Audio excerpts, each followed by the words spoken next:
నమస్తే, నేను Yogita. Welcome to సత్యాగ్రహి. ప్రస్తుతం తెలంగాణ రాజకీయాలు అత్యంత వేగంగా మారుతున్నాయి.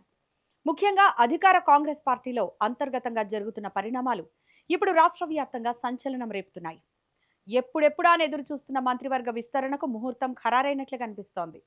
ఈ నెలాఖరులోపు తెలంగాణ కేబినెట్లో భారీ మార్పులు జరగబోతున్నాయని సంకేతాలు కూడా అందుతున్నాయి.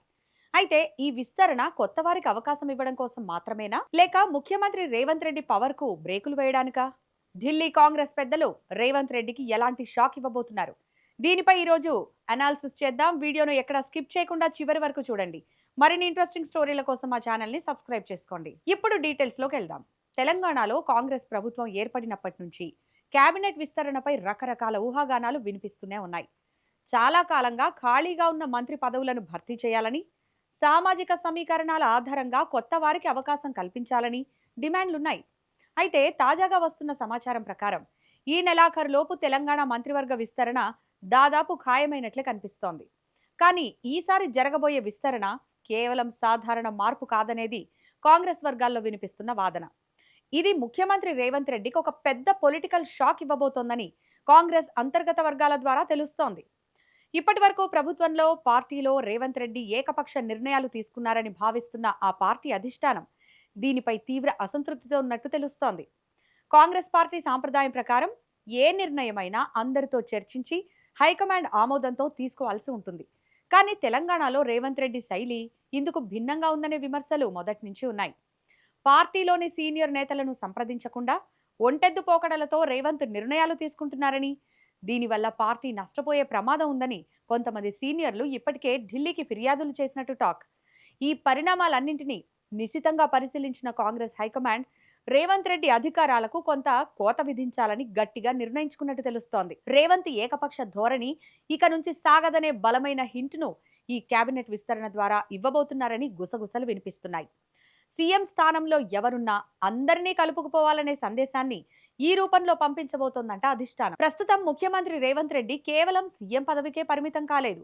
అత్యంత కీలకమైన, ప్రజలతో నేరుగా సంబంధం ఉన్న 3 ప్రధాన శాఖలను ఆయన తన వద్దే పెట్టుకున్నారు. అవే హోంశాఖ, విద్యాశాఖ, మున్సిపల్ శాఖ. సాధారణంగా ఈ 3 శాఖలు ఒక రాష్ట్ర అభివృద్ధికి, శాంతి భద్రతలకు అత్యంత కీలకం. అయితే ఈ 3 శాఖల నిర్వహణలో రేవంత్ రెడ్డి ఘోరంగా వైఫల్యం చెందారనే టాక్ ఇప్పుడు ప్రజల్లోనే కాదు, కాంగ్రెస్ పార్టీలో కూడా బలంగా వినిపిస్తోంది. హోంశాఖ విషయానికొస్తే రాష్ట్రంలో శాంతి భద్రతల నియంత్రణ, పోలీసు వ్యవస్థ పనితీరుపై కొన్ని విమర్శలొచ్చాయి. పట్టపగలు నడి రోడ్డుపై హత్యలు జరగడం కూడా హోంశాఖ వైఫల్యాన్ని బయటపెట్టాయి. హైదరాబాద్లో దోపిడీ దొంగల కలకలం, కరీంనగర్లో పట్టపగలే గన్లతో ఓ ముఠా బీభత్సం సృష్టించడం, ఇలాంటి ఘటనలన్నీ హోంమంత్రిగా రేవంత్ ఫెయిల్ అయ్యారని ప్రజల్లోకి బలంగా తీసుకెళ్లాయి. ఒక పూర్తి స్థాయి హోంమంత్రి లేకపోవడం వల్ల పోలీసుల నిర్ణయాలు వేగంగా జరగడం లేదనే భావన కూడా అందరిలోనూ ఉంది. ఇక విద్యాశాఖ సైతం గందరగోళంగా మారింది. నిరుద్యోగుల సమస్యలు, నియామకాలు, యూనివర్సిటీల సమస్యలు, విద్యా వ్యవస్థలో సంస్కరణల విషయంలో ఆశించిన స్థాయిలో పురోగతి లేకపోవడం, విద్యార్థులు, నిరుద్యోగులు అసంతృప్తి, గురుకులాల గురించి అయితే ఎంత తక్కువ మాట్లాడుకుంటే అంత మంచిది. మరోవైపు మున్సిపల్ శాఖ వైఫల్యాల విషయానికొస్తే హైదరాబాద్తో పాటు రాష్ట్రంలోని ప్రధాన నగరాల్లో డెవలప్మెంట్ పనులు, మున్సిపల్ సమస్యల పరిష్కారంలో ప్రభుత్వం వెనకబడిందనే విమర్శలు వస్తున్నాయి. ఈ 3 కీలక శాఖల్లో రేవంత్ రెడ్డి ఫెయిల్ అయ్యారనే అభిప్రాయాన్ని హైకమాండ్ సేకరించినట్లు తెలుస్తోంది. ఇప్పటికే ముఖ్యమంత్రిగా రేవంత్ రెడ్డి పాలనపై ప్రజల్లో రకరకాల అంచనాలున్నాయి. దాదాపుగా అన్ని వర్గాల్లో అసంతృప్తి పెరుగుతోంది.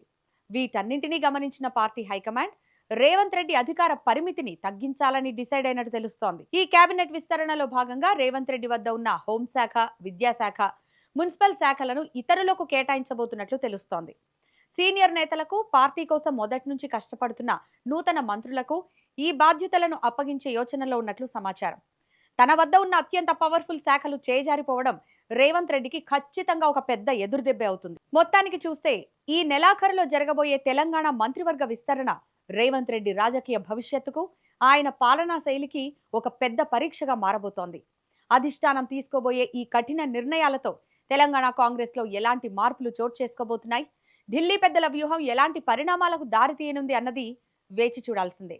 ఇక దీనిపై మీరేమనుకుంటున్నారో కామెంట్ బాక్స్ లో మీ అభిప్రాయాన్ని మాకు తెలియజేయండి. మరిన్ని ఇంట్రెస్టింగ్ వీడియోల కోసం మా ఛానల్ ను సబ్స్క్రైబ్ చేసుకోండి. Thanks for watching.